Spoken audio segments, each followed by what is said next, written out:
evening, and welcome to Night Caller's Bigfoot Radio. It is December 11th, 2019. You are here with your hosts, Dustin Clark and Loren Smith. How you doing, Dustin? I am doing fantastic. Loren, how's the weather where you're at? You're such a jerk. It is a cool 40-something degrees outside. Slightly, I don't know, I honestly suck at the weather. So it's cold, and I wish I was not here being cold. That's about all I got. So how's the weather where you are, Dustin? It is perfect. Oh, good, good. For everyone listening, we live 2 hours away, so literally the weather where I am is the exact same as where he is. So, yeah, thanks for that. Thank you for the weather update. The reason for Loren's little mouth. You're fine. Nope. Nope. Go ahead. All right, fine. What? All right, so no. We were in Fouke, Arkansas with our group over the weekend, and we started joking with Loren about on every episode she lets everybody know how the weather's doing. So we started calling her the weatherman Loren. So that's why she kind of broke up there at the beginning. Yeah, I'm just going to start giving a weather report. Just saying. I'm just going to start saying it's just looking squatchy outside. How about that? Oh, so, Dustin, have anything to share? Anything amazing that happened in your life recently, or? Yeah, actually. Besides going to Fouke, because that was pretty awesome.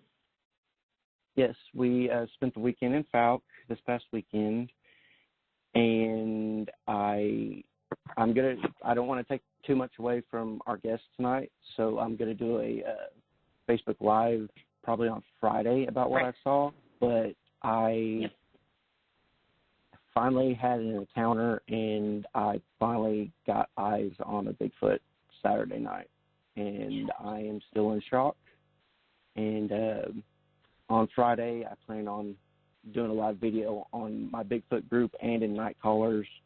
And I've even drawn up a horribly drawn picture of what I've seen, and I plan on describing it and telling everybody about it. And I'm excited, but yet nervous at the same time because it's just I'm still in shock from it. So anything with you. That's awesome. I'm excited for you to do your live and tell us all the details. I'm really happy for you that you had a sighting, and we did have a great time in Fouke, and that just made the whole weekend even better. So, so we are going to do that live, or Dustin's going to do that live, and he'll give you more details. So check out our Facebook page, and we will post the live video on there of Dustin's sighting, and also just some about the outing. And so our guests tonight, we have Sysco Murdoch and Steve Stockton. So we're going to go a little bit off of our normal dialogue tonight and bring you guys some really interesting stuff. So I'm going to go ahead and read a little bit about Sysco and then a little bit about Steve, and then we'll bring them on. So Sysco Murdoch has always been multifaceted in her approach to life. A bartender, floral designer, wire sculptor, jewelry designer, craftologist, business owner, soldier, empath, sensitive, and producer/host of Journey Through the Gate Paranormal Portal podcast. None of this taking precedence over being a mom of 2 sons. These paths have led her through into multiple experiences with the paranormal, supernatural, and the uncanny. She resides near the Jersey Shore with her dear family, several fur babies, and at least 1 ghost. Also, you can check our links and go check out Cisco's merchandise. And then we have Steve Stockton. So Steve is a veteran outdoorsman, author, and has been investigating the unexplained for over 35 years. He's originally from the mountains of East Tennessee. Steve has traveled all over the country and many parts of the world and now makes his home in Portland, Oregon, near the wilds and Bigfoot country of the Pacific Northwest.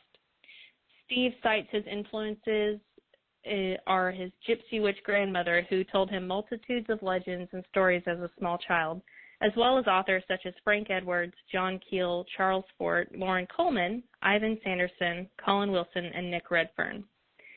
His published books include Strange Things in the Woods and More Strange Things in the Woods, a collection of true paranormal encounters, as well as an autobiographical, My Strange World, where he talks about his own experiences dating back to childhood. Steve is currently at work on a book of ghost stories and also a book about myths and legends of the Great Smoky Mountains, both expected to be available by early 2020. I will have his links up on our Facebook as well. All right, so Steve and Cisco, how are you guys doing tonight? Terrific, and that's the show, folks. Have a nice night. I'm doing great. Yeah, with an introduction like that, I wish we had a better show for you. There you go. Now you guys got to bring it, all right? Okay. Well, I'd like to add to that, if I may, that Steve and I actually did a book together, and that is We Are All Children in the Wilderness of the Afterlife, a guided tour through a haunted life, and that is available both in Kindle and paperback. We are extremely proud of it, aren't we, Steve? Oh, yeah. It's really Cisco's book. I forced her into writing a book, and she said, I'll do it, but you're coming along with me. So I kind of came along behind her, did color commentary, if you will, on her stories, but she did all the heavy lifting. Right. Well, Cisco's book. When you get together to write a book like that, I'm sorry. Go ahead, honey. I'm sorry. I didn't hear you. I was just going to let everyone know. Of true experiences, we really, really wanted to put down for the listeners that are listening to your show, for people that are out there just, in wonderment of what's going on in all these different multifaceted sections of paranormal and supernatural. And between Steve and I, we've had a lot of different experiences, firsthand, and to not put those down and offer them up as not so much evidence, but as, a collaboration with others who've had, had things happen to them. That's basically why we write what we write, and tell the stories. Right. Absolutely. That's awesome. That's awesome. Dustin, you want to jump us off there, bud? Yeah, let's go ahead and get into it. Cisco, would you like to start off with you said you didn't see its feet, so you can't say it was a Bigfoot. Right. So I can't. Well, see, the thing is just as a little prequel to that, I'm Native American. I'm Cherokee and Lenape, and my matriarchal lineage all taught me a little bit, from my great-grandmother to my grandmother to my mom, all taught me a little bit about their beliefs and what they carried over. And, where I am in the north, I don't know when I lived in the south, it was a little bit different on how people were outspoken about the traditions and their beliefs and things like that. Here in the north, it seems that they really still were keeping it a secret, keeping it very much on the down low, if you know what I mean. It was dangerous. In their times, it was dangerous to admit you're a Native American, if you think of it. Not very long ago, people were forced out of their, off their land, and, that wasn't very long ago. People like to think it was so far away. But my grandmother was born in 1890. So her mother, one of the ones I'm talking about, they always spoke at very hush-hush, even when you were just talking about herbal cures or traditions or anything like that. So when things in the woods or things in nature were brought up, it was always spoken with a reverence, if you know what I mean. It was never, even a bird, watch the bird, watch Watch the spider build their web and how the tenacity. It's like we didn't call them Bigfoot. They all had different names for them. Sasquatch is one. Multiple different, but they were all talking about the same type of creature.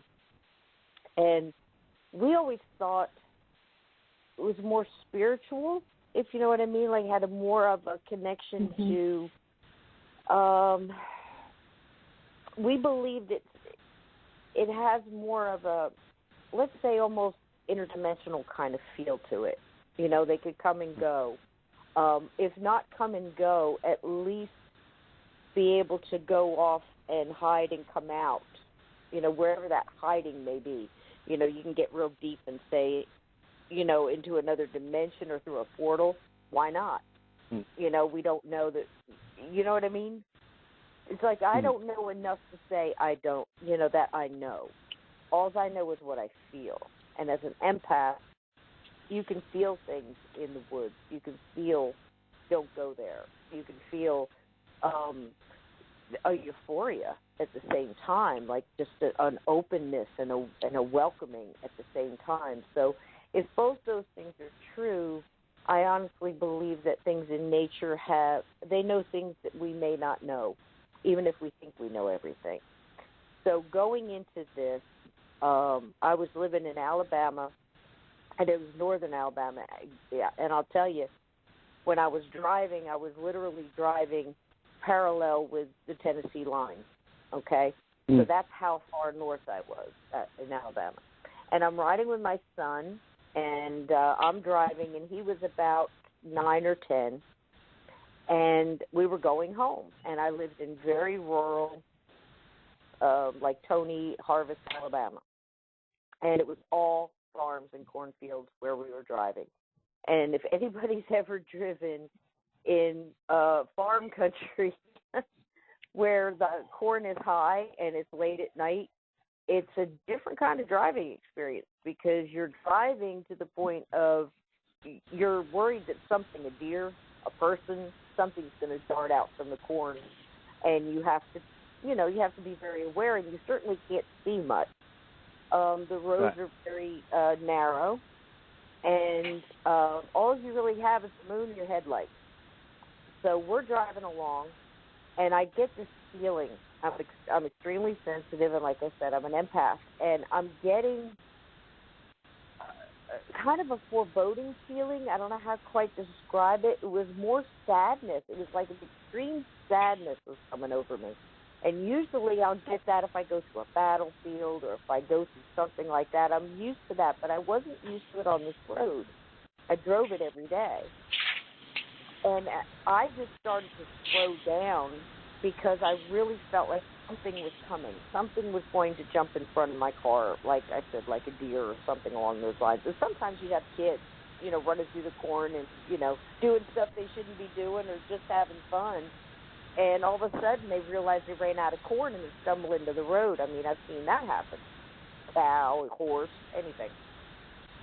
So I'm slowing down.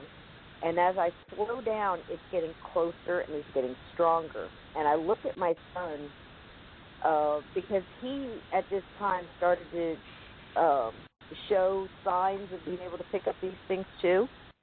And I wanted to see if he was picking up anything. And he kind of just looked at me, and we didn't say anything. And that's when it happened.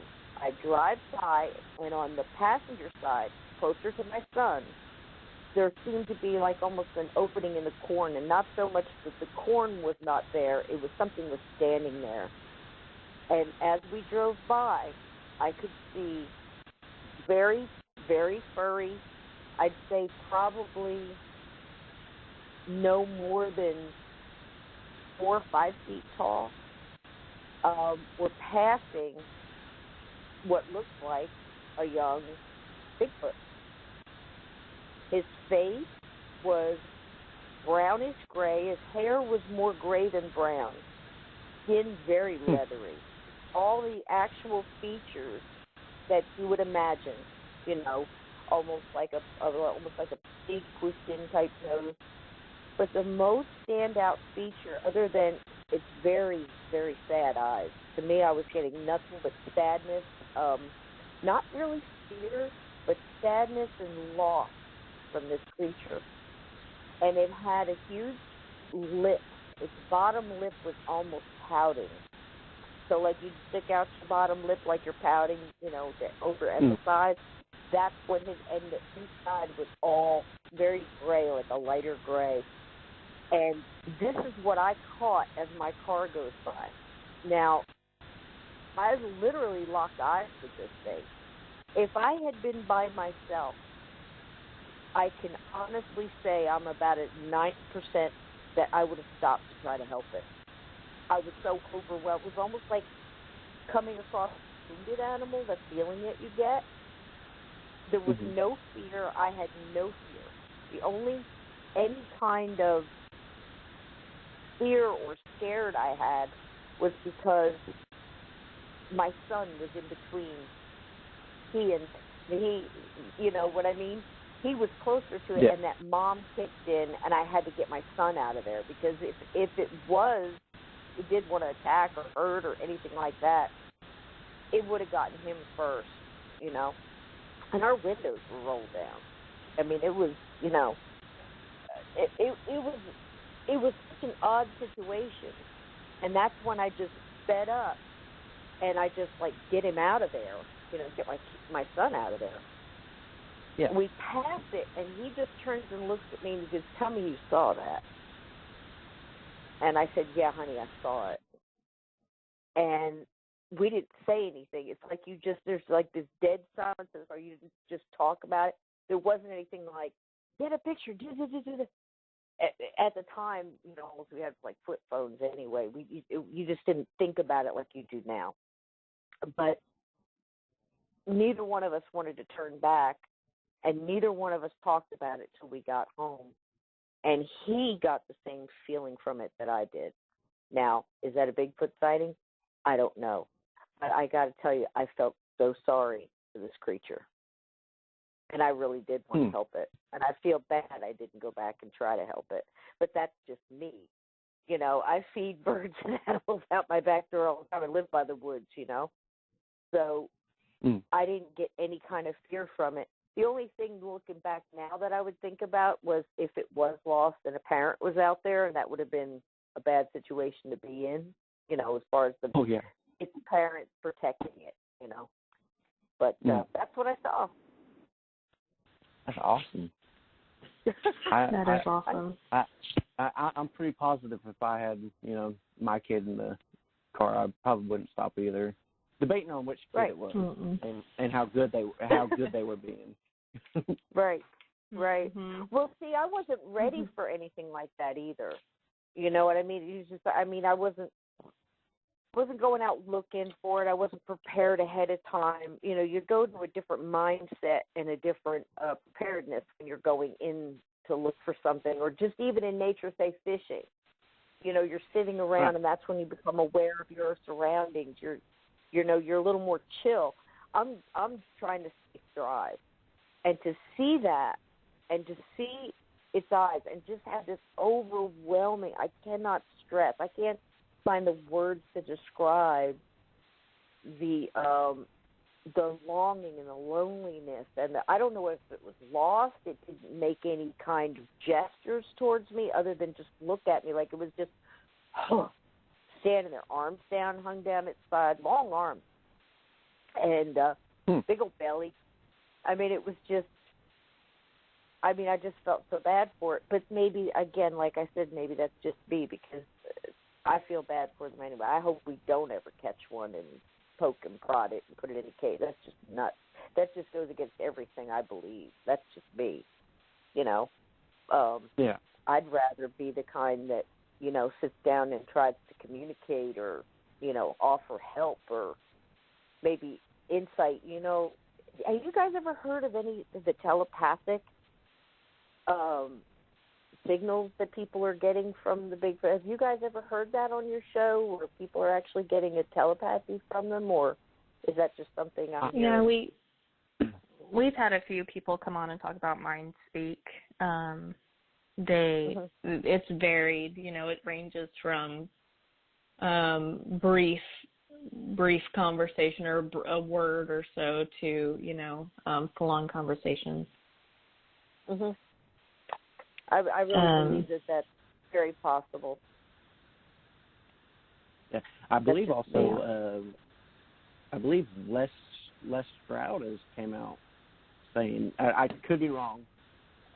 I could have swore Les Stroud had came out and said that when he was filming the Survivorman Bigfoot, at one point in when he was out in one of these areas, that he kind of it was like a voice in his head saying, "If you want to meet us, stay here tonight," or something to that effect. And I think he ended up not staying there that night. But there are a few people that have come forward about having the mind speak, and I don't know. If some people can read other people's minds, I mean, I don't know. So, okay, Steve, are you still there?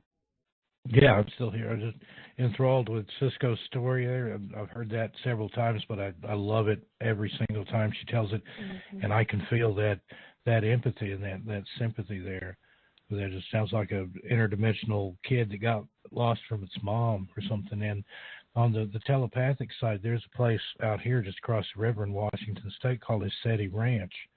You can find them on YouTube and on the internet, and they often have like powwows or whatever you want to call it, and they have people there that speak and tell their stories. And there's been experiences there on the ranch where people have communicated with UFOs, aliens, and even Bigfoot, all telepathically. And there's one guy that gets up there and tells an amazing story about how he communicated several times with what he terms as the Bigfoot people, and the things that they taught him. And it's almost like Cisco was talking about, where it's more of a Native American type thing.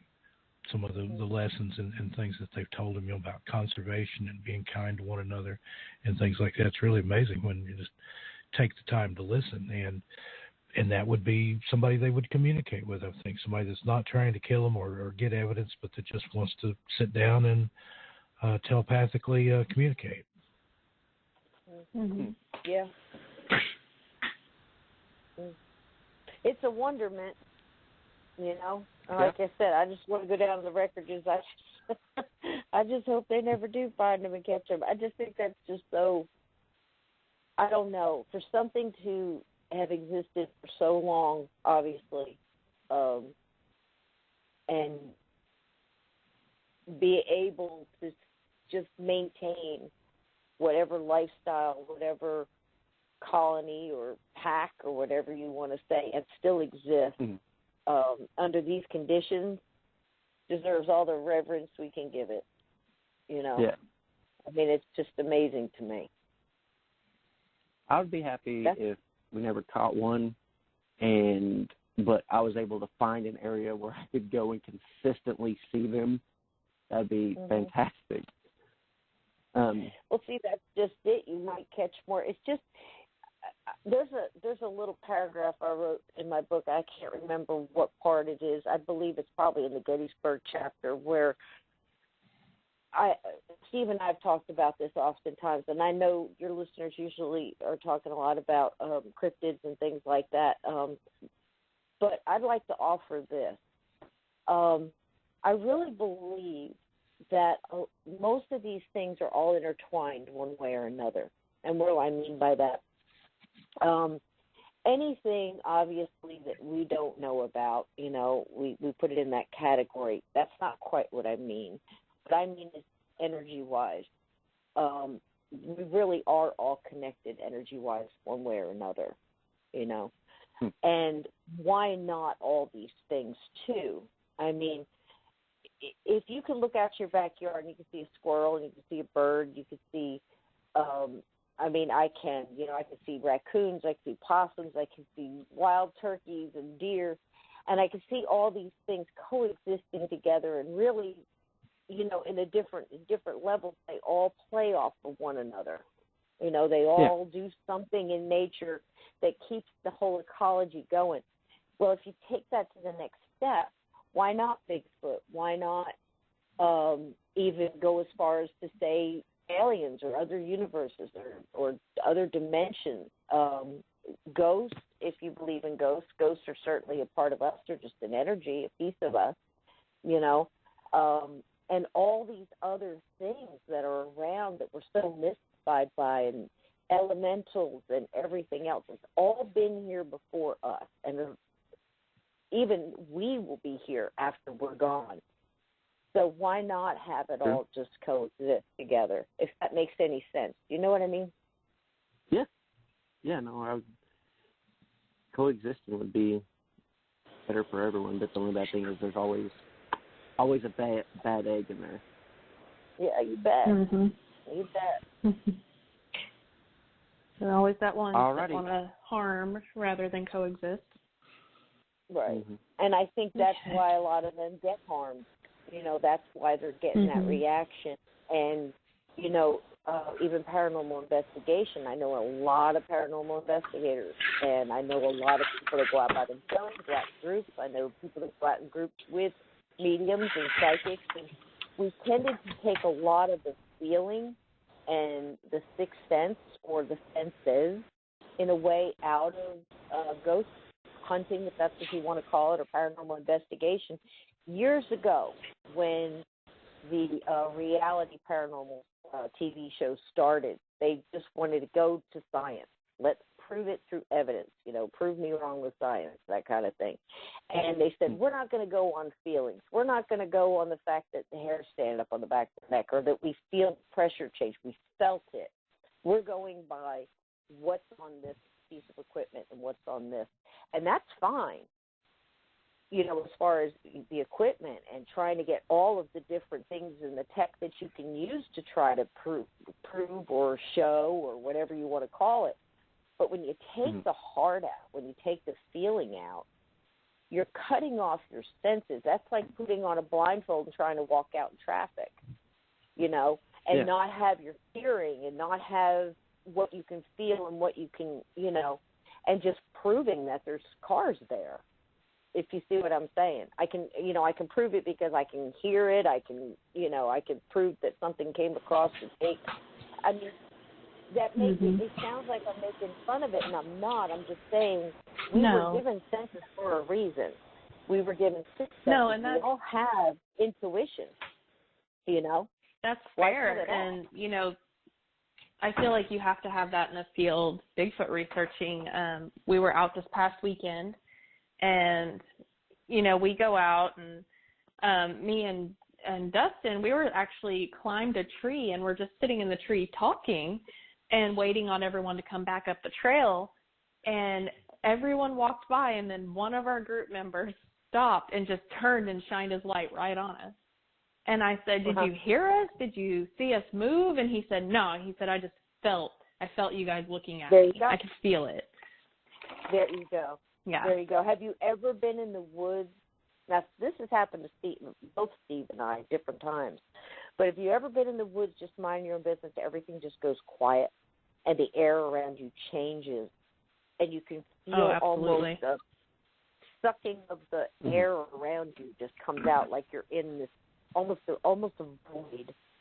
I mean, not even a snapping stick or a bird, nothing. And you just feel that pressure change. You feel everything. And that's when you know you're close to something. What is that? You know, what are you near? You know, I mean, I've listened to Barry Fitzgerald talk many a times. And anybody that knows that name, he was on GHI, Ghost Hunters International, way back. He's of Irish descent. His heart really lies with Irish lore and things like that. And right now he's doing some amazing things on portals and different dimensions, different ley lines and different things and elementals, and it's amazing stuff. And, you know, if you talk about that, you talk about Skinwalker Ranch, where people have literally stood there and watched a rip and something crawl out of that rip and just walk away like it belonged there. I mean, these things are happening all over the place. So why couldn't a Bigfoot know something we don't know and know where these places are? You know, and come in and out. Why not? You know? I don't know, just questions. Yeah. Seems like there's always more questions than answers. Uh-huh. Oh, maybe we're not supposed to have them, you know? Maybe No, that's and that's something we've found out through our talks and our research and stuff, that the more you delve into it, the more questions there are. I haven't found any answers yet, but every time it uncovers more and more questions, and I think that's a lot of the thrill of it, is not knowing the answers, but in the pursuit of those answers that you may never find, and then you come across more questions that are even more enlightening than what you had before. So that's me. That's the fun of it. I wouldn't want answers necessarily. I wouldn't want physical proof of anything that we're into. That would take a lot of the thrill out of it, I think. Mhm. Mhm. Yeah, I agree. That was well said. Yeah. Mhm. I agree. I think So, we're Steve, all in it for different stuff. If you know what I mean, we're all in it for different reasons, but we all have that same awe about it. You know, it's wow, this is amazing that this is happening. Whatever it might be, whether it's a glass flying across your room, or you know, an apparition of a loved one, a call from somebody you know that's been passed for years, you know, and just so many different things. Of some kind of cryptid or animal that we've never seen before. I mean, things are popping up now, I think, faster and faster and faster because of, you know, social media, the internet, and things like that. Like you were mentioning the rake and different things. I mean, there's some things out there, I think, that are earthly that scare the heck out of me, and there's stuff here that's ancient that I won't even talk about. You know, because I'm telling you, energy, you connect into that energy. And I had an elder sit around a powwow circle once, and we had a guy sitting there, and he was asking, he was all excited about a lot of things, and you just had to love his enthusiasm. And, you know, and he was so new to everything. And he kept asking, well, tell us about this, tell us about that. I said, we don't talk about that. We don't talk about it. The guy was getting real frustrated. He said, but you don't understand. These are our traditions, and those things are not. You don't learn them by speaking. You learn them by doing, by watching, by paying attention for years. And there are certain things out there, and he points at the woods, and he says that we don't speak of, because when you do, they hear you. And that's when people like you come to people like me to get it gone. Well, it's like that. Baby, I know what like you mean. Nietzsche wrote about that. When you peer into the abyss also peers into you. You can accidentally stir things up. When I was doing research for my book about a lot of the Cherokee legends for the Smokies and things, and I'm part Cherokee, but I encountered just what Cisco talked about there. There's some that they'll discuss, and some they don't even want to talk about, don't even want you to mention the name, because that can draw it to you, and likewise to them if they're talking about it. And it kind of feeds back into the whole idea of a tulpa, that the more energy people are putting out there, the more real it becomes, even to the point where it can manifest, like Slender Man and the Rake and things like that started out as fiction, but then people started seeing it.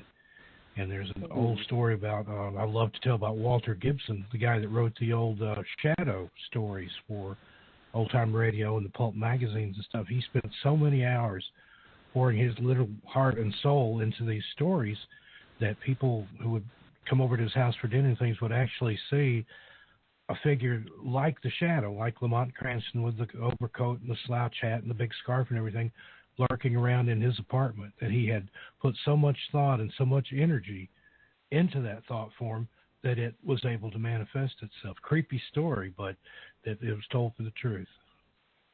There you go. There you go. And then you got the Philip experiment. The Philip experiment was a group of college students, and they were doing basically an experiment. And they said if we manifest, we were all write down different characteristics, different historical, fiction.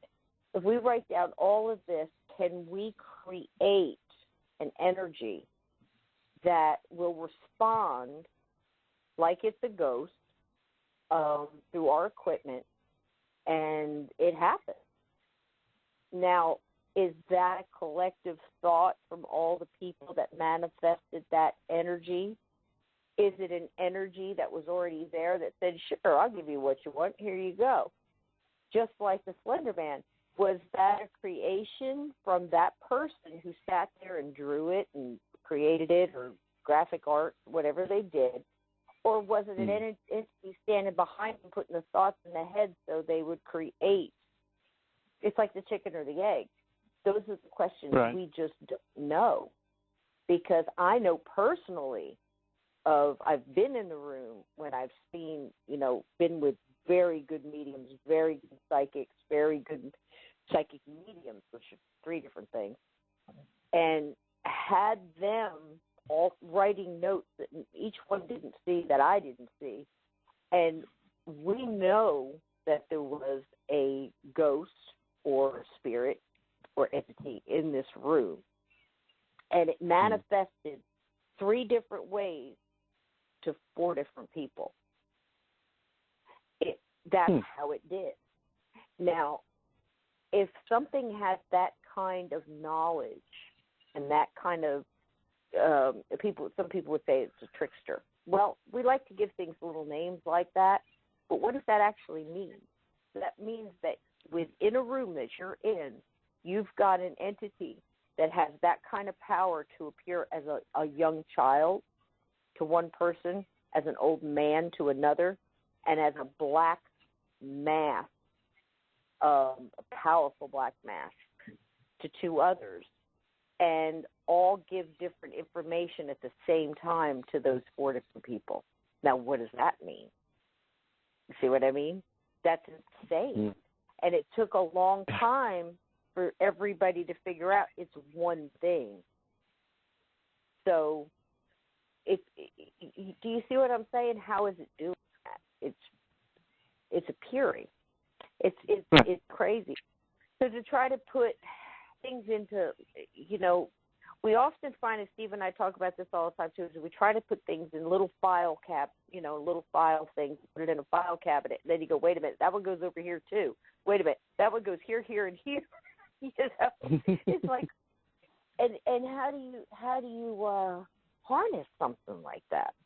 All we really know, a friend of ours, I don't know if you've ever listened to Where Did the Road Go, or I asked Cass. He's a fantastic individual. And he once said, well, we've all got these pieces to a puzzle, and we're not even really sure what pieces we have, and we're not sure how many pieces there are to the puzzle. We don't even have the cover to the box. But it's so interesting to look at that piece and try to figure out what that is, and to converse with each other and get everybody else's idea on what they think it is and where it might go. As long as we're willing to move them around a little bit, we might just get a better picture. You know what I mean? Yeah. I mean, I have a lot of people say to me, like, look, I like to do ghost spirit rescue. That's my thing. I figure if I've got any ability whatsoever, if I have a will, and I'm willing to, I try to help everything I get my hands on. I try to help animals. I'll go without to feed them because they've counted on me. I will do whatever. So why wouldn't I do that for a human being? And a human being who has passed and stuck here as a ghost and needing help. Hans Holzer once said, I've never been afraid of a ghost. They're just people who need help after all. And I've always followed that. Hans Holzer was one of the first ghost hunters to really start writing everything down to try to make sense out of things. And that's always touched my heart. And that's what I try to do. And people say, well, how do you know you're talking to a ghost? I don't. How do you know that it's not an entity fooling you? I don't. I don't know it.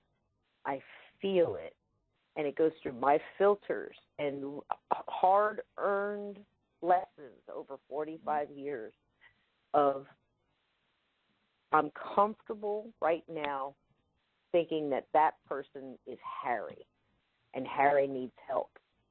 If it was something else pretending to be Harry, I would feel it, because that kind of evil can't hide from an open heart, from filters that you built up. You see what I mean? You could feel it coming before it gets there. So this must be Harry. I don't know. What do you think about that, Steve?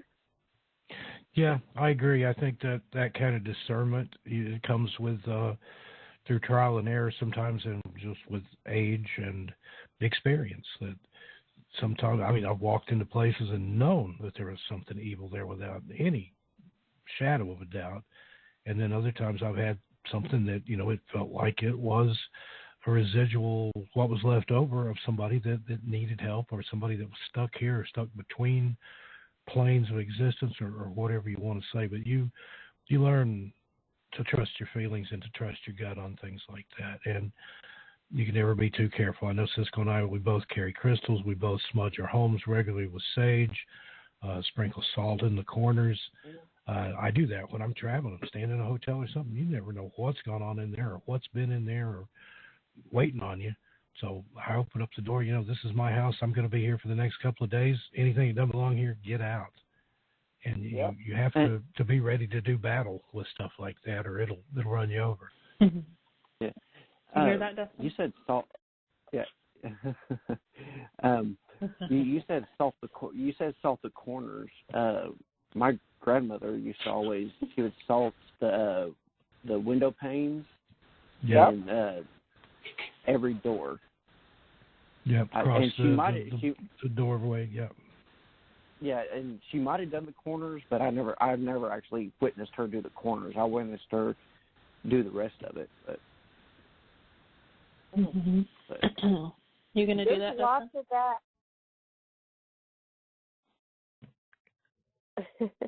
There are lots of people like to say old wives' tales or old myths. I guarantee you that most myths have a seed of truth in them, and I suggest that people look into it, because, look, if different cultures are doing the same type of thing across continents before there was ever communication, or before Vikings ever hit a ship or Chinese ever built one, and they're doing that, and it takes us all this time to figure out, hey, they're doing this in Africa with this, and we're doing it over here at the same time. How did we all start doing these things at the same time without communication across the seas? Well, there must be some kind of truth to that. And you find that in herbal things. You find that in rituals and traditions like salt, and multiple things, different herbs. I once had and I had, like I said, I'm going to say this, but I have nothing against any religion or belief of any kind. I'm wide open. If that's what you like, then go with it. If you found happiness in it, absolutely. But and I've got a lot of wisdom from being that way. I've gotten it from priests, from nuns, from Protestant ministers, from Chinese, from Buddhists and all kind, Wiccan and the Buddhists and the Taoists and the Hindus and even the Muslims, the Wiccans, the pagans. So you can learn something from anybody. So much from everybody. Based on what they believe in. And you know what? A lot of the chorus seems to be the same. But I once had a Catholic, a father, a priest. He said to me, be careful with those herbs. You don't want to just go around and put your belief or put this in. And I said, well, you're misunderstanding me here. It's not a belief there. The herb's going to do what's going to do. My knowledge of what that herb will do, and my gratefulness to that herb for, and my creator for giving it, and for it giving itself up to help me do this, is where we sit. I said, what are your thoughts? He said, well, we don't believe in anything like that. I said, really? I said, what's all that smoke in the ball y'all are flying around in the, in the aisles and stuff? I mean, isn't that, let's name them all off. And he'll, and he kind of looked at me and goes, okay, I understand what you're saying. I said, just because yours is in a brass holder, incense burner with a chain, and it's done, in a ritualistic manner, how does that differ from what I'm doing? See? And we started to have a conversation on it. So, look into the salt, look into Palo Alto wood and, different incenses and stuff. Look, if evil spirits don't like it, it's a friend of mine. So, I'm going for it, Why not? Why not? And it's your belief in things, too, If you don't believe in something, we were talking, I was talking to Heidi Hollis, and we were talking about shadow people. And, shadow people have gotten there's a lot of different types, but the kind I'm talking about aren't from here, never were human. And it's all about breaking down, just like any evil entity, it's about breaking down your soul, breaking down your defenses, your human instincts, bringing on fear, breaking you down little by little by little. And we were talking about that, and she had said something about, she had a little prayer, and she said, well, I'm not really sure when I was a kid, this is her talking about, I wasn't really sure about the, if it was the right prayer or whatever she said, but she said it was such conviction and it worked. And I said, basically, well, it's what did it. Your faith in what you were saying, your belief in what you were saying.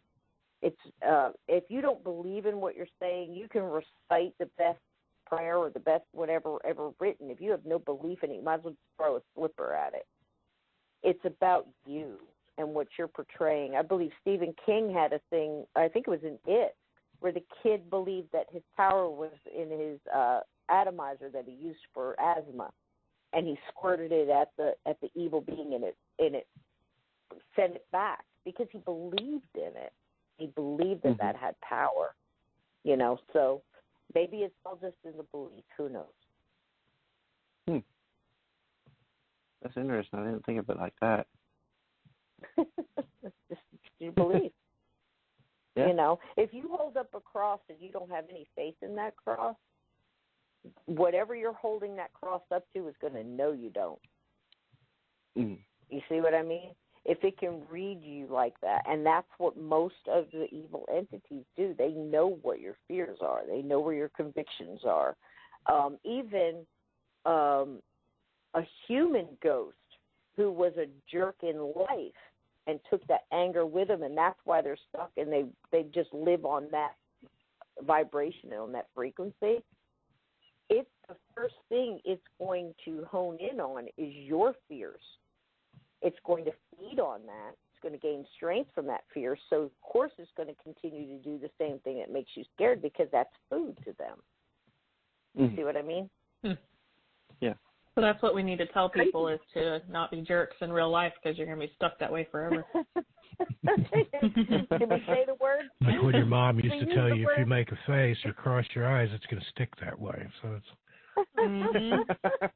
Don't get an attitude because it'll stick that way. Yeah. Well, it's true.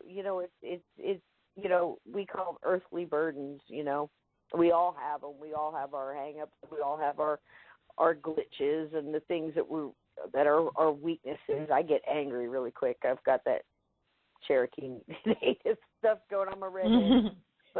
But you think about it. I personally believe that this is like school. It's like a school thing. We come around, we try to do our best to try to go out on the highest vibration, the highest frequency that we can muster. Because if you go out on a low frequency, I personally believe you're going to end up in a low frequency and have to work your way up from there. And if we can do it here, maybe it'll be an easier shot over. Because the people that I help and the people that Steve has helped, and both of us have helped together in some cases, that seems to be what holds a lot of people, is those earthly things, that fear, regret, anger, jealousy, you know what I mean? That seems to hold a lot of people back. Some is just confusion and mindset when they go out. It might have been something very confusing. And just they don't quite understand what's going on, and that can cause it. But in the willful staying, that seems to be the reason. So if you don't want to be, how not to be a ghost, 101. There you go. Yeah. Alrighty. Steve, you want to jump into one of your stories? Sure. Is there anyone in particular you'd like to hear about, or? We can start off with the water sprite. Okay, that's an interesting one there. And I've got a video about it on my YouTube channel, 13 Past Midnight. You'll check that out, where I narrated the whole thing in intricate detail. But basically, when I was a kid, about 8 years old, I was playing near a ditch line that up in the woods above their house. We lived out in the country, had about 26 acres. So I spent a lot of time in the woods when I was at home. And I was playing near this ditch line one day, and I kind of walked up and looked down into the ditch. Found out later on that was the old dirt road that had gone through the area, dating back to the Revolutionary War. Well, as I turned to walk away from the edge of the ditch and see what else I could get into in the woods, I hear something coming up out of the ditch, and it sounds big. So I turn around, and just as I look at where I was standing a few minutes ago, I'm about maybe a dozen feet away now, something comes up out of the top of the ditch, and it's making a beeline for me. And the thing is, I can't see it, but I can see the effect it's having. I mean, there's tree limbs moving out of the way. There's leaves kicking up like it's running at me. And I did what any 8-year-old kid would do. I took off screaming down the hill as hard as I could go and didn't look back to see if it was chasing me. I'd made such a racket that my mom heard me from inside the house and was out on the back porch waiting to see what had happened to me. And I passed her by. I went right past her and in the house. You can have her. I'm in here. I'm hiding under the bed. And she finally coaxed me out from under the bed, and I explained what had happened and that I saw something that I couldn't see, but that was chasing me. And later when my dad got home, my brother came over, and he was a lot older than I. He was 17 years older than I am, a late in life unplanned baby. And they went up there and looked, and they could see there was broken branches and tracks in the leaves there where something had obviously ran through there. And they were naming off things, was it a dog? Was it a bear? Was it a cow? Was it a horse? I grew up on or near farms. I knew all these things. I grew up in the East Tennessee hills. I knew what a bear looked like. But whatever it was, I couldn't see it. I could just see the effects that it was making. So finally, they're just like, well, we don't know what it was. And for a long time, I stayed away from that area. I had one neighbor kid, and when I say neighbor, he lived several miles away. That was the closest neighbor we had at the time. He would come over occasionally. So I would put him up to go up and look in the ditch, and I'd stay down the hill and hide behind a tree and see if anything came out after him. Never did, even though he didn't know that I was using him as bait. And then fast forward 7 years later, we were getting ready to move from there. We'd sold the farm, and we're going to move on up the road a little bit there in East Tennessee, the Carnes neighborhood. And I was just kind of out walking around the woods, knowing that, getting ready to move from there, would never see the place again under the same circumstances, and just kind of taking a last walk around on the acreage there, and ended up there by the ditch again. And I stood just like I had 7 years earlier, looked down into the ditch and thought, I wonder what that was, that scared me so bad when I was a kid. I just, probably never know. Turned, started to walk away, got about the same distance, and there's that familiar sound of something running, coming up out of the ditch. I turned around, sure enough, tree branches are getting knocked out of the way, leaves are kicking up, and it's more like I could feel it, hitting the ground. It was like a thud, thud, thud running toward me. I didn't scream and cry this time, but I did take off down the hill at a fast clip. I still wasn't anxious to see what it wasn't, since I couldn't see anything at all, or what it would do if it got close to me. And sure enough, got back down to where the house was and stood there panting out of breath, looking up in the woods. Whatever it was, it didn't follow me all the way to the house again.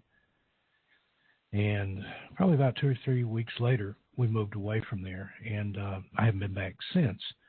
But flash forward another 5 years or so after that, would have put me in my early 20s.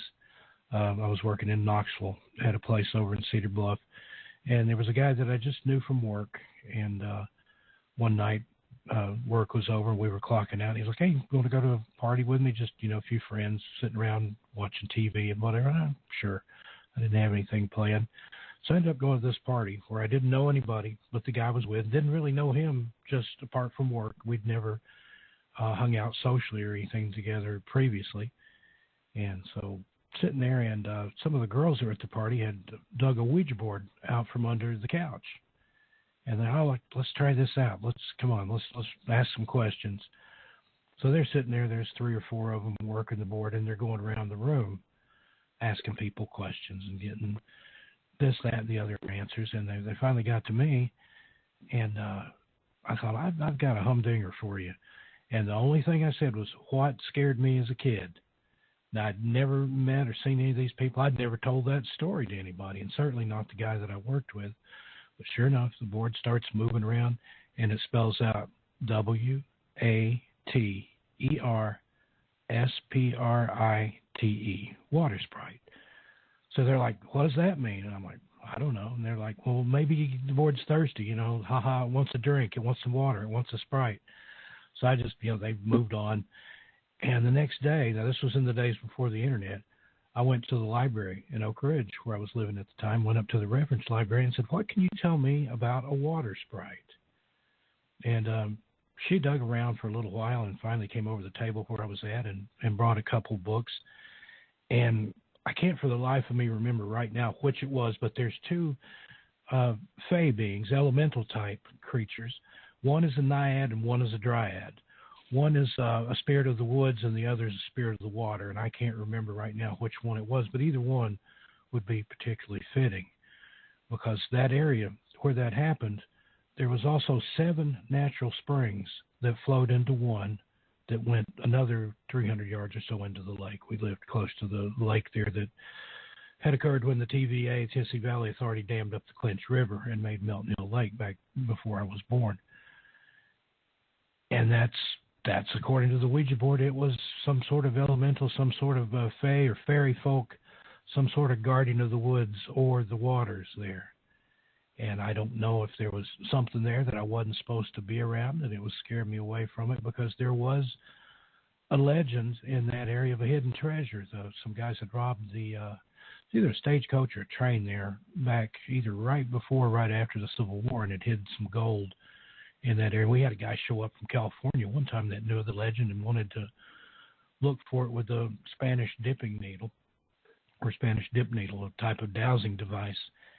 And he was out in the edge of the road about 200 feet or so from the house, and this was up in the woods, probably another quarter of a mile or so beyond that, but that was the direction his needle pulled. And he went up there and looked around. We didn't see anything, but there was a lot of boulders. There were a lot of old trees and stuff. I mean, something could have been hid in plain sight, and it wouldn't have been obvious. So that's my story of the water sprite. And whatever it was, I couldn't see it, but it seemed to be fairly large size of the branches that it was hitting and the amount of leaves it was kicking them up and high enough, to as high as my head almost. So to this day, no idea what that was. Like I said, I've never been back down there. Don't know what's there, but it was still there 7 years later from the first time it scared me. And I don't know what my reaction would be to have something seeing something running at me, but not seeing the actual thing. Yeah, that was more scary. I mean, if it had been a creature or something, that I could have quantified that out, and so, yeah, it's big, it's coming after me, I'm out of here. But to not see what it was, that was even more frightening, because normally I don't get scared that easy. In fact, my first full-body apparition that I ever saw was about 2 years prior to that first sighting, and out in the road in front of the house. And that didn't scare me at all. I just thought, well, what's that? That's not supposed to happen. Didn't scare me in the least. But this not seeing something scared me. So that's kind of unusual, I think. Oh, yeah. All right. Now, I forgot which one of you had the experience with the next 2, but let's jump into the snot hag. That'd be Cisco. Man, that woman. if that's what it was. Well, this one happened to me. My mother and I lived alone together. She was a single mom at the time. And we were living on the shore, not far from where I am now, in Jersey. And we lived in this little summer bungalow. We were in between two places, and I guess she thought this would be a great place to be.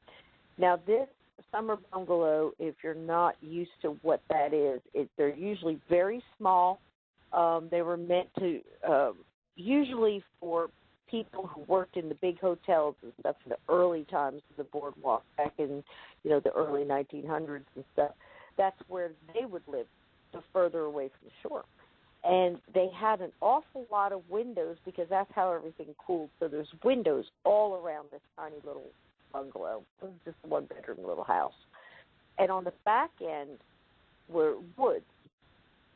And this one day, I remember I was watching cartoons or something on a Saturday morning, whatever, and I hear all this bustle and hustle going on and screaming coming from the kitchen. And from my upbringing, that was not usual. If you read my book, you read the stories, you see that I lived in a haunted farmhouse, and I was kind of used to that, but it was a different pitch level. And I went running, and it was my mom in the kitchen, and she's got a broom in her hand, and she's knocking stuff over, she's screaming, and she's yelling all these things at me at once. Don't let it bite you. Get up on the chair. Go outside. She's just, as a mom, just yelling all these things at once, and I'm trying to do all of them. And I don't know what she's doing. Well, it turned out a possum got in the house, I guess from under the sink. She must have opened the cabinet to get something, and it ran out at her, hissing. And if you ever saw a possum with the long teeth and everything, they'll chase you and hiss, crazy. So it was a big, hubbub in the kitchen. Now, we chased this thing around the house for quite a while. She's trying to get it out. I'm trying to open doors so it'll run outside.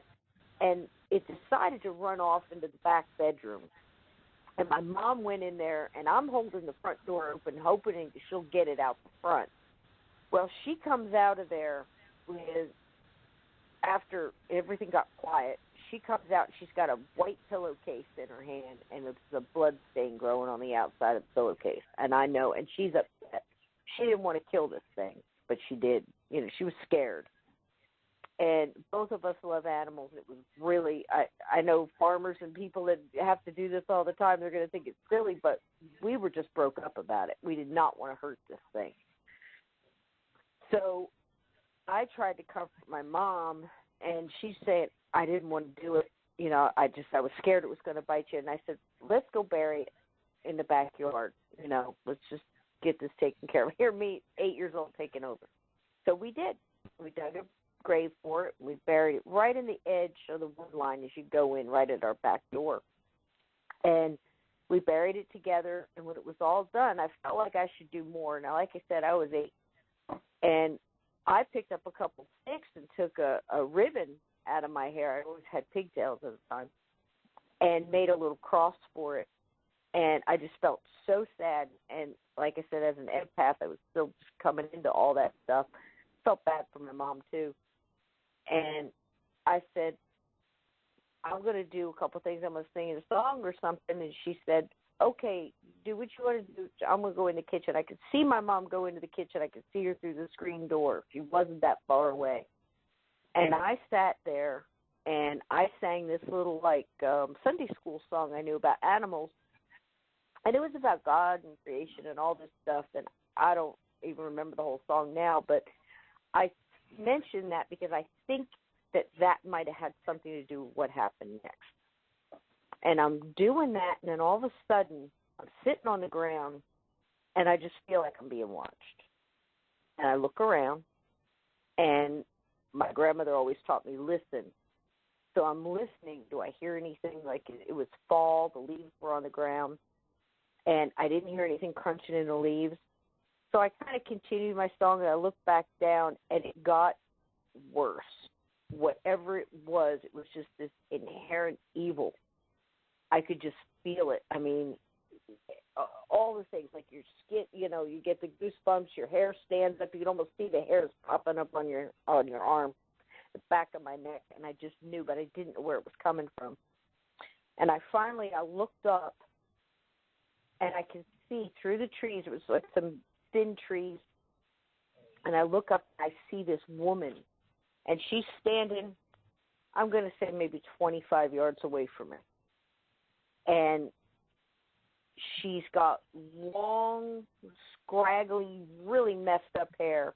I mean, long, but it's sticking out in places. She's got leaves stuck in it, and, she's got long skirts that look like more than one skirt. It was just multi-layered, and everything was very dull-colored, like dull browns and grays and blacks.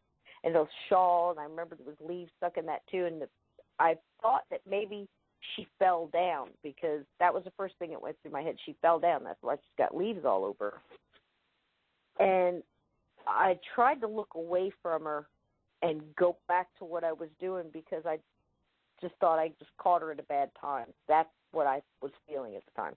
But I looked down. The feeling got worse, and I looked back up again, and now she's half the distance closer. I mean, in that split second of time, she's closer now, and I mean half the distance. And I remember thinking, I didn't hear her walking. I didn't hear the leaves crunch. I didn't hear it, and that scared me more. And I tried to get up, and I couldn't move.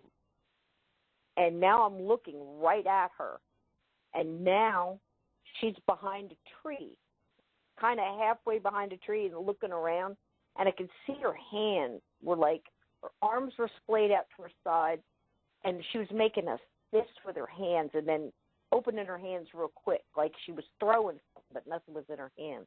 And then she'd make a fist, and and she's looking right at me. And she was so gaunt, it was like a skin pulled over a skeleton's face. And that was the time that I realized, because the way she was stuck out from that tree, she had this long stream of green snot hanging out of her nose. And when I say long stream, I mean this thing was hanging down to her waist, and it was swinging when she moved.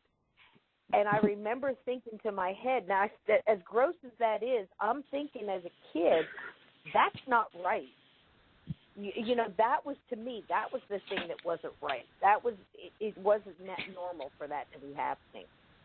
And I remember thinking that, and she just, when I thought it, she just smiled and kind of just did her hands like that kind of thing. She didn't say anything, she just the motion, and it broke me. And somehow my legs just started churning, and I took off running. I run into the house, and I run in the screen door, and I slam the inside door, and I just, oh, God, I'm safe, and I got my back against the door. You know how little kids slide down the door and wind up on their butt sitting against the door? That's what I did. And I'm just, my mom's leaning against the sink drinking a glass of wine, I guess, after killing the opossum. And she's like, why are you slamming the door like that? What's going on? And she's just rattling Mom's stuff off again. And I'm like, there's a woman at it. Oh, my God, there's a woman at it. She got snot. And she's like, oh, witch. And she's trying to kill us. She's going to kill us. And I'm rattling my stuff off, right? And she's just loudly, lazing through the kitchen, no panic in her whatsoever. She goes, I don't see any woman out there. Oh, you're just upset. She's doing this kind of thing. And she looks above me out the door. And I realize there's glass in this door. I'm not safe. So I take off running again. Pew! I go through the kitchen. I go down the hall. I land in the living room, and I jump on the couch, and I cover myself with pillows, because that's going to protect you from everything, right? I was still an 8-year-old kid. And she's following me. She's, you're just upset. She says, I don't see anybody out there and everything. She's looking through all these stinking windows. The whole house is glass. And I'm thinking, I'm in here, but I'm not protected. She's going to get in and kill us all. And she's looking through the little sheer curtains, and she's looking out toward the wood line out in the woods and stuff. She goes, I don't see anything. Whoever you saw must be gone. And I'm calming down a little bit as she's talking to me, and I figure, okay, she doesn't see her. The lady's gone. So I jump off the couch and jump into the chair next to my mom, and I go to look out the window. And I'm like, okay, well, she's gone. We're okay. We're not going to die today or whatever kids think. And as I'm looking out the window, my mom's looking out. There she is, standing right next to the tree, looking right at me and smiling again, not still swinging. And I'm like, Mom, you don't see her? She's right there by that tree. She says, oh, honey, you're just seeing things. There's nothing there. That's the moment I realized I could see things other people could see, and I locked myself in the bathroom for the rest of the day. Now, we moved. We were in the process of moving. We already had boxes and stuff, packed up at the house. We're only going to be there for a little while. I never went out that back door again. I never went out in the woods to that area to play again. And we were gone probably 2 weeks later. And I never saw her again. And I don't know where she went that day. Like I said, I literally stayed in that bathroom. It took all day for my mom to get me out. Now, when we moved to Virginia. Unfortunately, my mom died.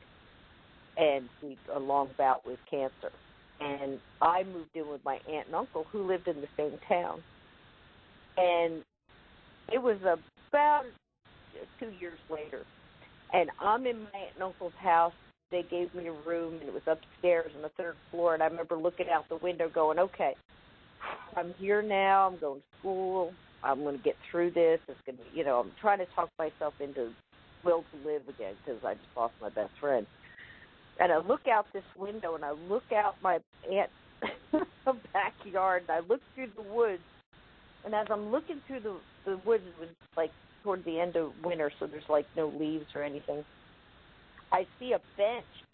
I see a little house, and I recognize it. And all of a sudden it hits me. That's the house we used to live in. It was just on the other side of the woods. I had no idea we lived that close to my aunt in that proximity. So right now I'm back in the woods where the old snot hag lives. Can you imagine?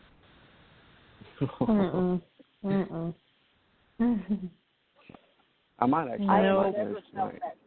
Yeah, that was some bad, evil stuff. That wasn't an old woman. That was something else. I can't explain it.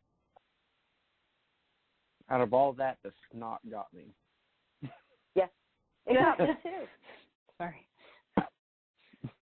All I kept thinking was, I just wonder if you were seeing my toddler. I just.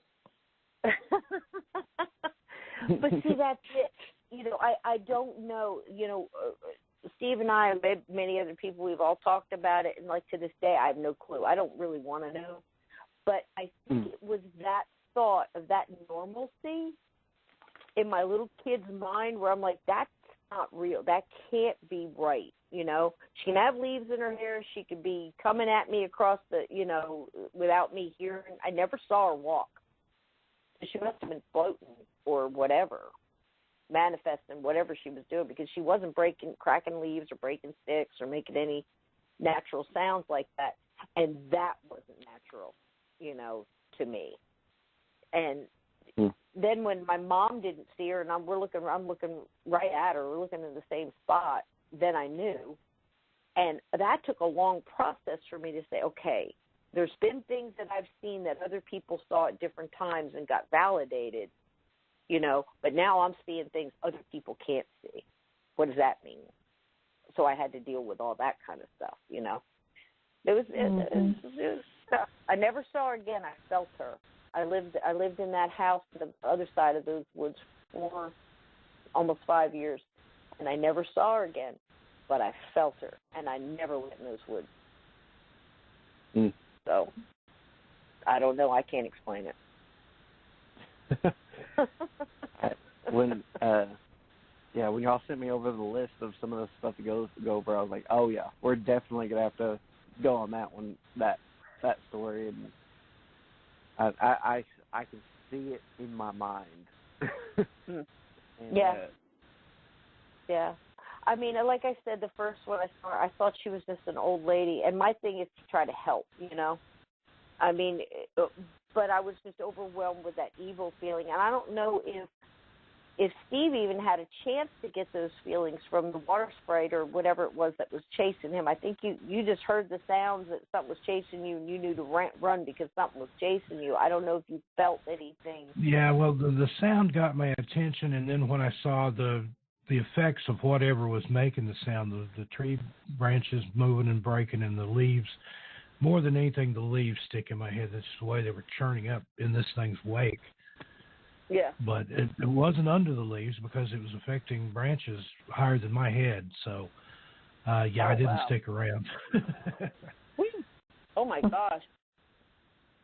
Oh, see, that's just it. I mean, there's so many things out there, again, that was, Steve was young, I was young when those things happened, and I don't know if kids get to see or experience things more like that, if it's just, we're in its spot, and it doesn't like the intrusion.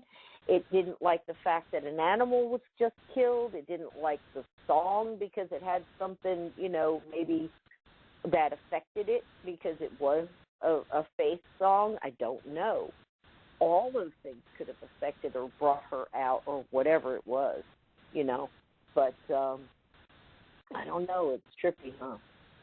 It's all trippy. All right. I'm just really glad it is here again. Go ahead. I was going to say, let's move over to the Shapeshifter. Was that Steve's story? Shapeshifter? Yeah, y'all you had ever a have a Shapeshifter down. Did you have a Shapeshifter, Steve? You did. Possibly. did. I'm not sure. I think we both got one. I'm not sure which one he's referring to. The one with the face, the cab, the little shed.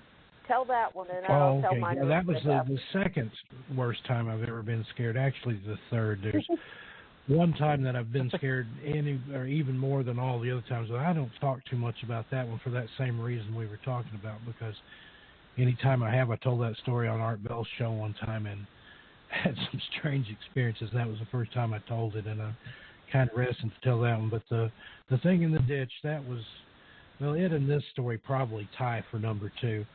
But I'd gone home after school with a kid that I knew that he lived out in the country too. His parents were liked their privacy and things too. They had a gravel driveway that was about 2 miles long. Well, we were out messing around. They lived out in the woods, had a big piece of property too. I think they had more acreage than we did. I think it seemed like they had about 40 acres or so. And we had gone down about halfway down the driveway, so it was about a mile away from the house. And there was a shale pit there. We were messing around in there looking for fossils and picking up rocks and looking at stuff. Well, about the same time that we heard some kind of weird noise, we both looked up, and up on top of the shale pit, there was probably 12 or 15 feet off the ground. There was an old rundown shack up there. I don't know what it had been. The whole place had been an even bigger farm at one time until it was subdivided into somewhat smaller farms. So there was remnants of outbuildings, some in good shape and some just completely fallen down. Some had already collapsed. But we looked up, and in the window of this shack, there was something. And again, I've got a video about this one on my 13 Past Midnight channel. It looked a lot like a horse, but not a horse. If you took a horse, stripped most of the skin off of its head, put the eyeballs in the front and made them real big instead of on the side of the head like a horse has, and then gave it lots and lots of razor-sharp teeth, a mouthful of them, that was what it was. And it kind of looked at us with these big bug cartoon eyes, and then it kind of smiled and showed us all these teeth. And it was making some kind of weird, like almost like a humming noise. And we both, were looking around like, what in the world? And then we look up and we see it about the same time. And I think he took off first and I took off after him back up the driveway. And again, it's one of those cases where we were yelling and screaming and just scared out of our minds. And this time his mom came out of their house to see what the commotion was. She'd heard us coming up the driveway. So we went there and we're just scared witless, and she's trying to get us to calm down and tell us what's going on. We're describing this creature, some kind of weird thing that's in the shed about halfway down the driveway, and it showed its teeth, and it hummed at us and all this, and just we wouldn't shut up. And finally, my friend's dad, who was home at the time, came out and says, what's going on out here? What's all this racket? And, of course, we were talking over each other, and the mom was talking, oh, they saw something, and we're trying to, it looked like this, and it looked like that. And he's like, okay, I've had enough of this. I'm gonna go check it out. Goes back in the house, gets a shotgun, stomping off down the driveway. You know, we've made him mad. We've interrupted whatever he was doing. So we're sitting there. We're quiet now. We're waiting. We know there's going to be screams and gunshots and no telling what. But within, maybe 15, 20 minutes, seemed like forever, guy comes back up the driveway. He's got his gun over his shoulder, but he had just the strangest look on his face. It's almost like a concern or like he was really deep in thought. And he called us over and just admonished us for playing down there in the first place. And he said, I want you boys to promise me, and I want you to swear you'll never go back down there around that shack, not in the shell pit, not up where the shack is, nowhere around there. Just promise me that you won't go down there. So, no problem there. We hadn't made plans to go back and never did go. And as far as I know, my friend never went back down there either, although that's been a long time ago. And then a few days later, my friend and I, and we'd drawn pictures of this thing independently of one another, and we're comparing notes, and we had both seen the same thing. It almost looked like it had a hood or something on it, so we couldn't see all of the head, just what was poking out of the window there. And it said, I'd been around horses and stuff, and I know it wasn't a horse unless it was, as I described, with the skin removed and the eyeballs in the front and a rictus grin there of a million sharp teeth. But my friend, a few days later at school, came over to me and said, you know what? He said, my dad went down there last night. It'd been a few days, maybe a week. And he pulled the shed down off the hill into the shell pit and burned it completely up.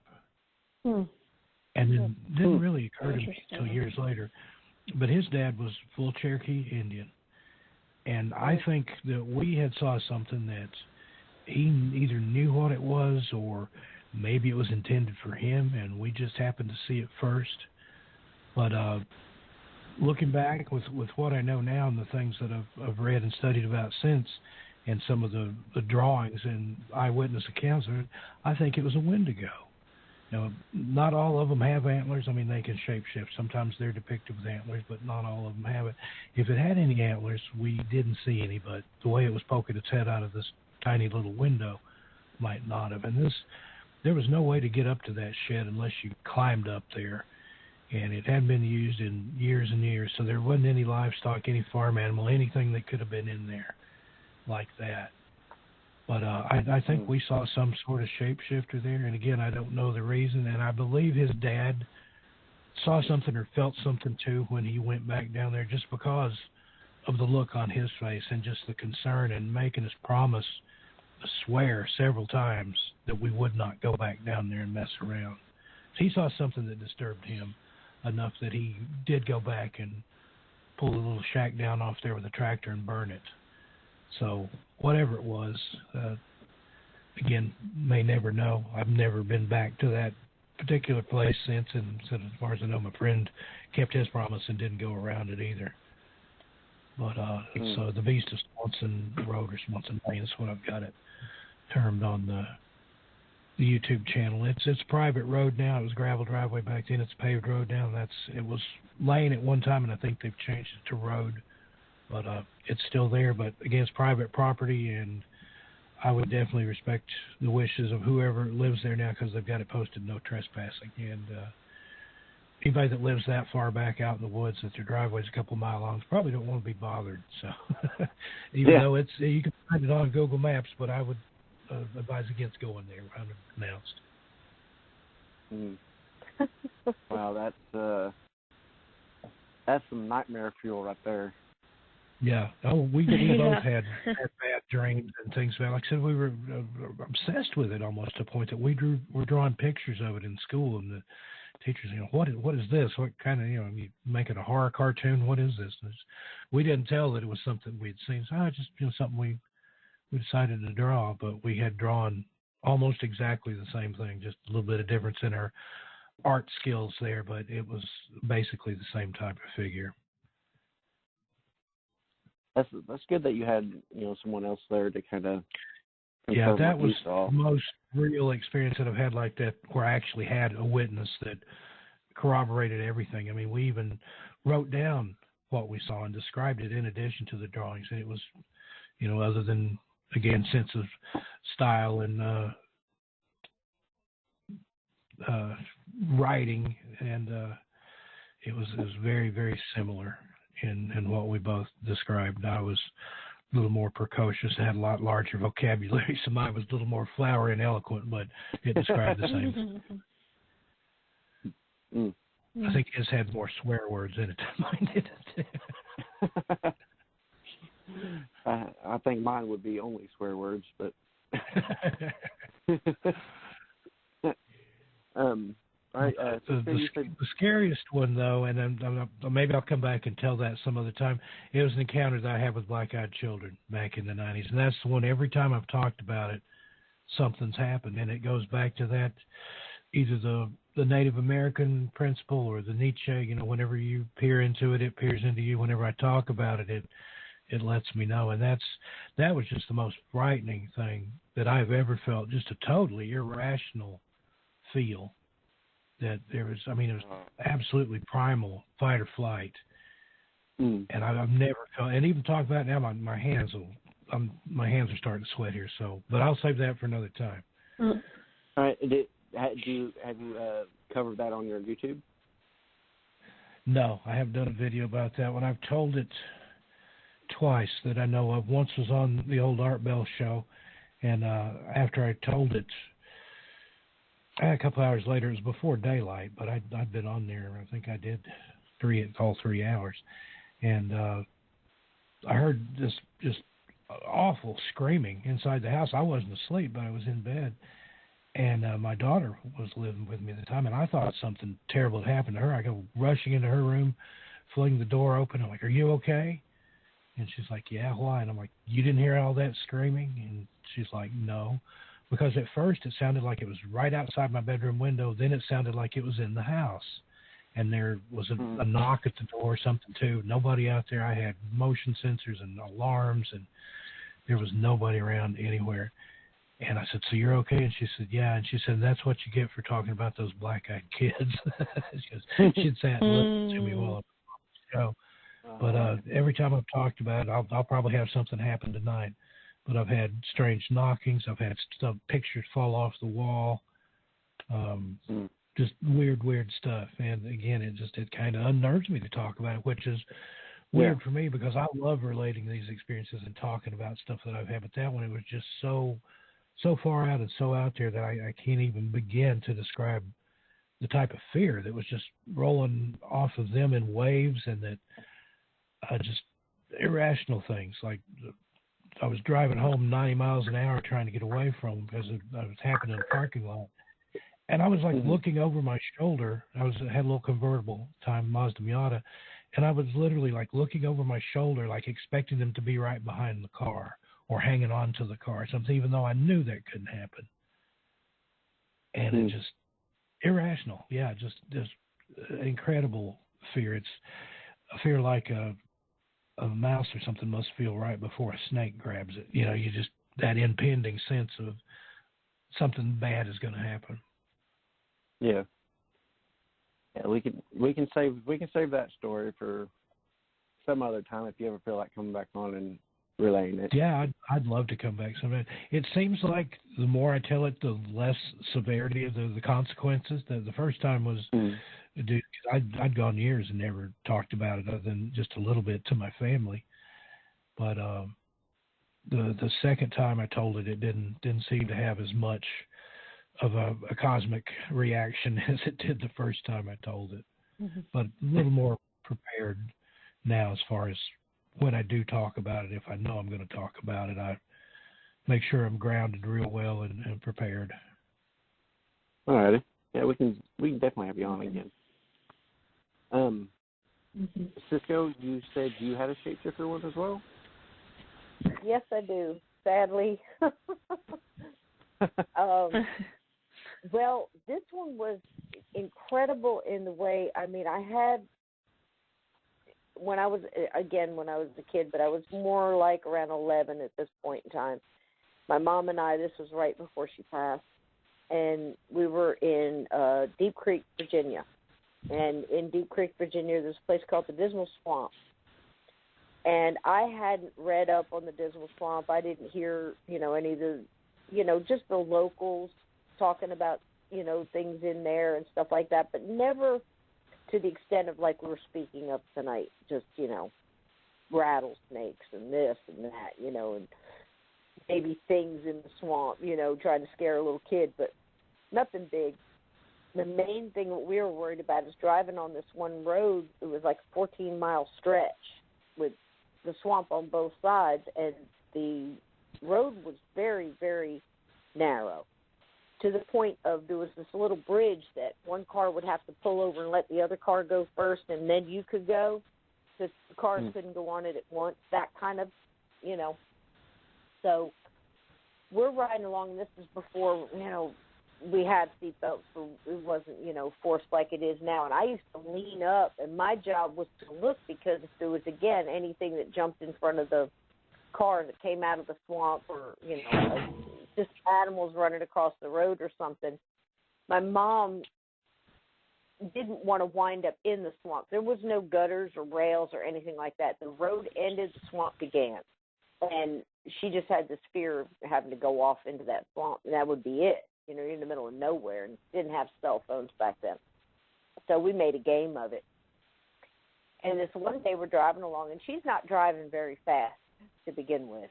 And I mean, she was doing 25, 30. It was a lot. And it got very dark because the overhang of the trees, it just, even during the day, it was just kind of dark and dismal.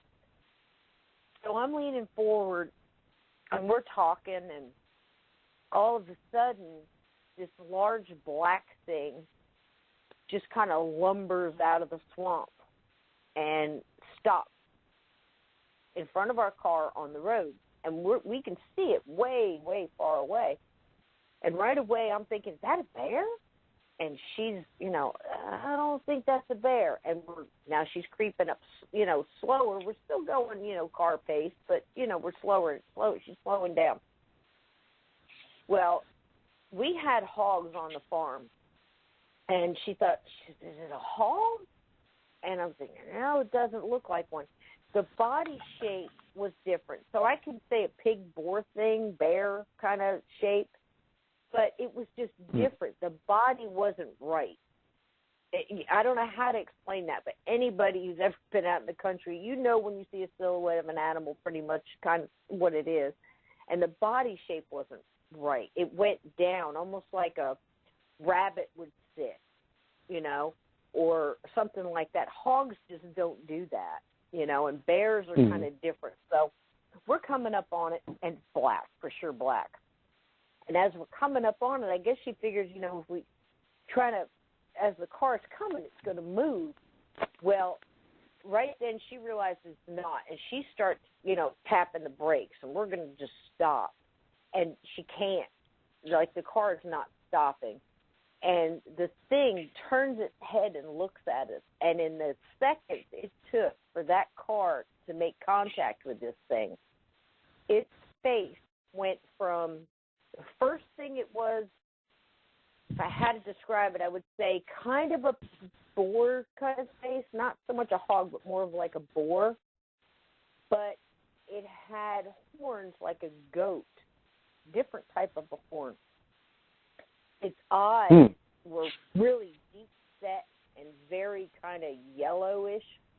And then all of a sudden it changed. It didn't melt. It changed.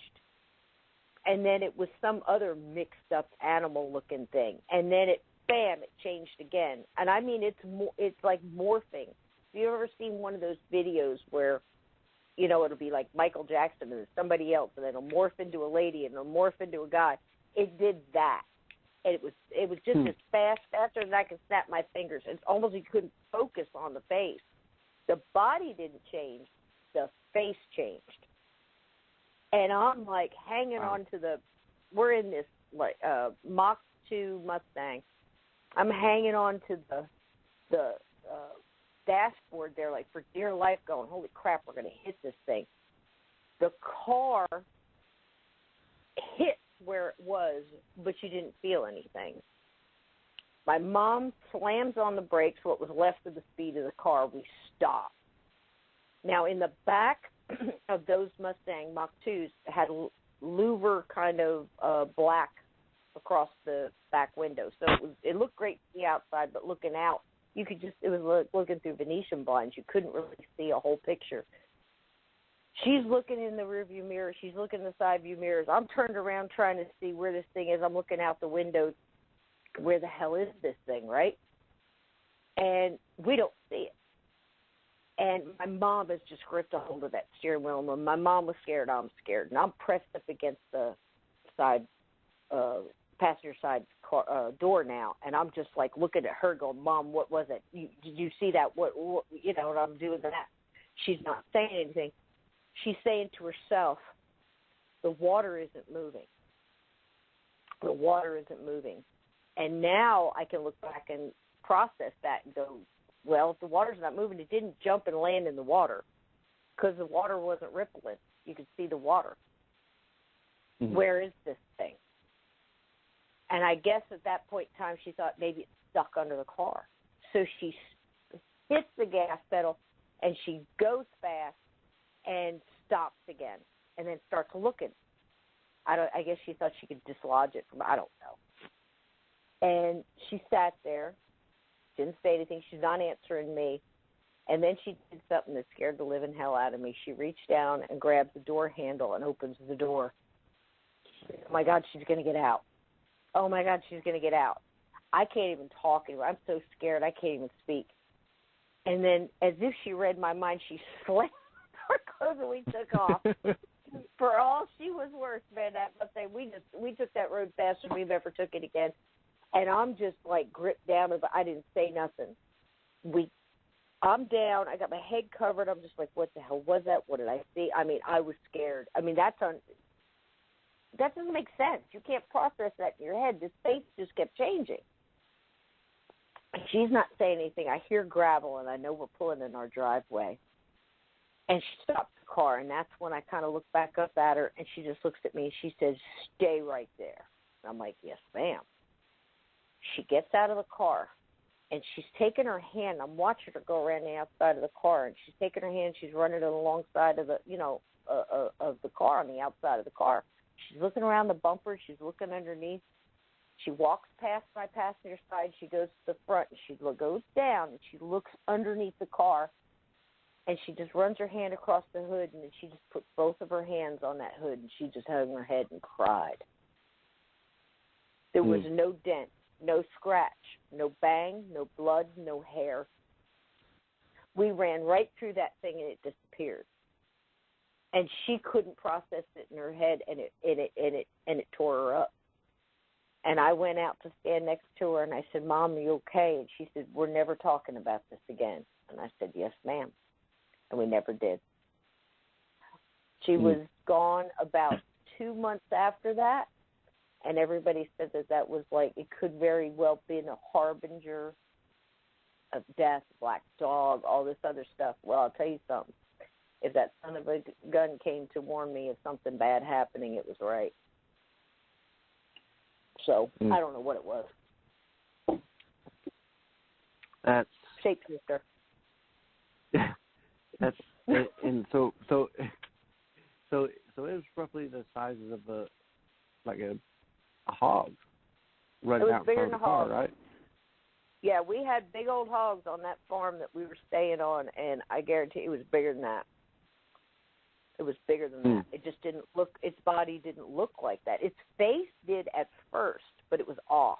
Like Steve said, it looked like a horse, but it wasn't a horse. If you moved the eyes up front, I mean, it's hard to kind of explain. It's like somebody took an animal puzzle and put it together wrong. Wow. But how does it move the face? The face changed on that thing faster than I can tell it. I can't explain that. You know? And she saw it too, because several times I said, Mom, its face changed. She says, don't talk about it. Don't talk about it. Because, again, Native American. So was it something that she couldn't process and she didn't want to have to explain it because she couldn't? Or did she know what it was and she was telling me don't talk about it because, I'll never know. But it was nasty. It was nasty. And we ran right through it. And there was no sign of it on the road, no sign of it in the water. The water wasn't moving, and she was right. I mean, if it jumped back in the water would have moved. Would have rippled. You throw a rock in the water, boom, It doesn't make any sense. Yeah. It was horrible. I don't even know what to say to that one. It was bad. And this is the thing. I was 10, 11. I'm not a little kid, but I was a kid, And you hear things, don't do that. Bad things can happen. Don't play with a Ouija board. This can happen. Don't say Mary in the mirror 3 times. Oh, it's fun, But there's some truth to these things. It's like sometimes you never know what's going to happen, and then the bad thing happens, and you wish you didn't do the thing. Did we conjure it up? We just in the wrong place, wrong time? Same with Steve. There's things out there that you're intrigued and you want to kind of see it. You want to know what the legend is about, and then once you do, you wish you didn't. I'll never get that out of my mind. And that was, what, 35 years ago? I could see it like it was yesterday. Yep. There are things out there that go bump in the night. I'm sure not only the shock of, the face changing, but at the same time having, basically going right through a large animal and not feeling so much as a bump would put you just as much shock. Right. Because you brace yourself for that hit, and it doesn't come.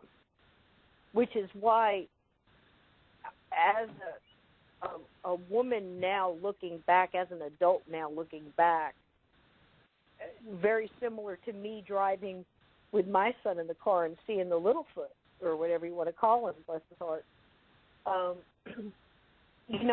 She's trying to protect me. That's her mother instinct. She's trying to process this. She's trying not to wreck her car. She's trying not to end up in the swamp or swerve. There was no place to go. You had to go through it or go back, And she's trying to process it. And as I remember her sitting there saying, like, the water isn't moving, and looking in all the mirrors and trying to think she was going to, I thought maybe she was going to get out of the car and look under the car, see if it was stuck under there. Because it doesn't make sense to hit something like that and have it be gone. Right.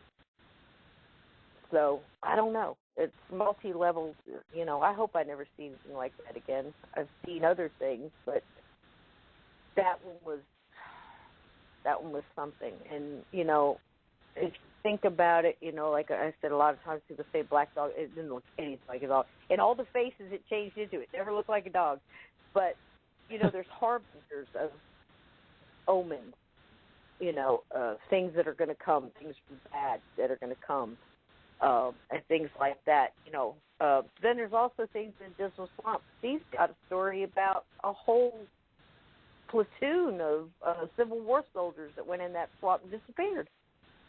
Yep, never came out. That's one that I found doing some research. Yeah, they marched in there, and nobody knows what happened to them. If they got caught, if they got killed, if something ate them, if they drowned, if they starved. But they see their ghosts now. But yeah, whole platoon. I don't know how many is in a platoon. You might be able to answer that since you're a soldier, Cisco. I'm sure it varied during the Civil War, though. Probably just catch as catch can. But yeah, I wouldn't want to be lost in that place. I don't think I'd come out. Yeah. Different land has different things, I mean, there's some bad land, and there's some, any Native American will tell you that, and you can feel it if you pay attention, And that's the funny thing about a lot of those places. Certain tribes will avoid it altogether. Some tribes will go only in certain areas, and then there's some that just don't care and will go anywhere. It's just a matter, I think, of their tradition and what they've been taught by that particular group or family, if you will. It's like that in the Superstition Mountains in Arizona. There's certain tribes that won't go anywhere near those mountains. There's other tribes that have certain sacred spots they'll go to, and then yet other tribes that will just wander freely if they choose to. Same with the Smokies. There's places up there that the Cherokee won't go.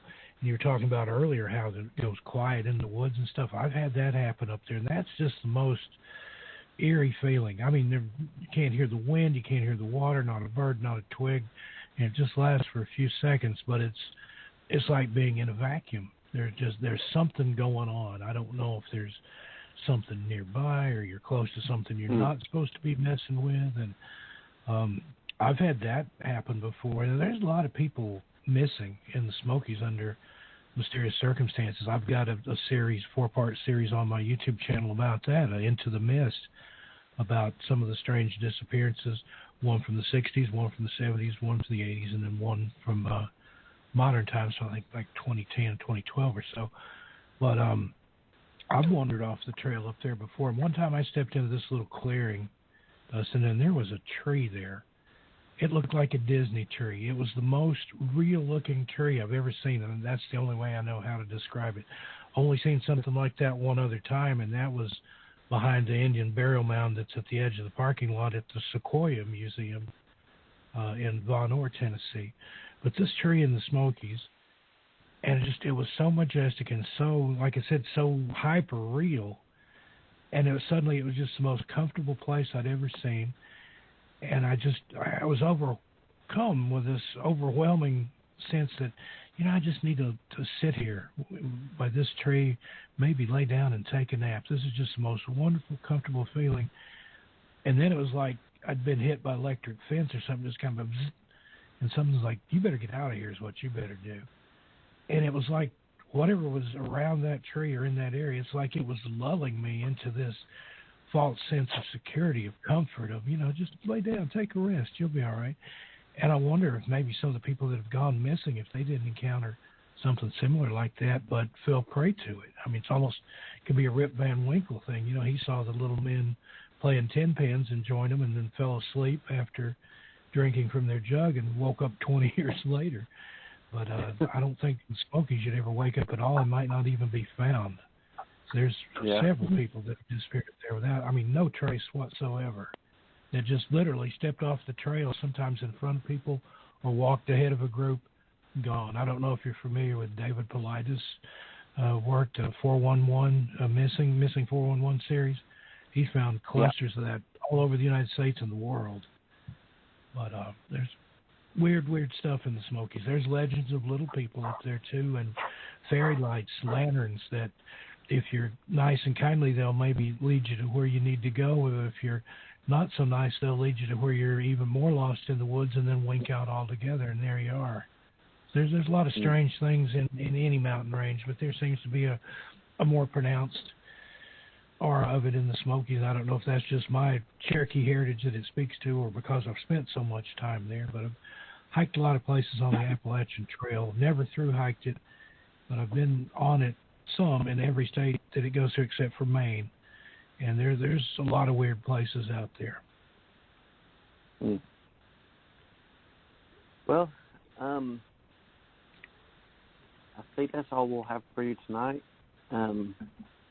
If y'all wouldn't mind, would y'all mind promoting your books real quick, your shows, and your books? And let everybody know where they can find you. Okay, you go first, Absolutely. Cisco. Sure. Well, my podcast is Journey Through the Gate, Paranormal Portal Podcast, and that comes out usually 2 a month. You can find it on the YouTube channel of the same name, or Libsyn, or any podcatcher that's out there, and CastBox and all those, and iTunes. The book is We Are All Children in the Wilderness of the Afterlife, a guided tour through a haunted life, and that's mine and Steve's book, and that's available in paperback and Kindle on Amazon.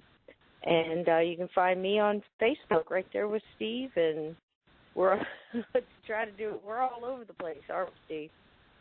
Oh, absolutely. Go ahead. And my books are on Amazon. Strange Things in the Wood, More Strange Things in the Woods, and My Strange World. The first two being stories that I've collected from friends and family over the course of a lifetime. And the third book is my own stories. And that came about, I would do shows like this, and inevitably the host, or if it was a call-in show, somebody would call in and say, well, how about you? Have you ever had any paranormal experiences? And I'd tell a tale or two here and there. And one day I thought, I've probably got enough to make a small book. And it worked out great. So now I've got that book. You can find me on Facebook, Steve Stockton, and the number is 8181. I'm also on Twitter. Strange and Odd is my handle on Twitter. I have an Instagram presence that's just kind of getting started. And I've got a podcast that will be coming out soon. My partner in crime and I, Tanya Jones, we were in a lot of things. You can check out our channels on YouTube. Mine is 13 Past Midnight, and hers is Unicorpse Tales, like a unicorn, but a corpse. Unicorpse Tales, we do a lot of stuff together. Usually I'm the words and she's the voice, and we kind of switch it up. And my channel is mostly true paranormal stories, a little bit of fiction in there that I've done by request. But I've got some more stuff coming up later on. Like I mentioned, the True Crime channel. I'll let y'all know when that's ready to go live. And then we're doing a podcast too. But be sure to check us out. Love to have you subscribe. Check out some of the stories that I have on there. Most of it is me narrating stuff from my books. That's weird. Nope, he dropped out. Oh, did he? His call dropped. Cisco, are you still there? I'm here, honey. Oh, I'd like to thank you guys for having us on tonight. It's been fun. I hope you got some good stories, and I hope your listeners enjoyed them. And, if you ever want us to come back, we'll be more than happy to come. We've got a ton more stories. So just I love all the stories. Something, just always remember, if you look into the woods, sometimes they look back.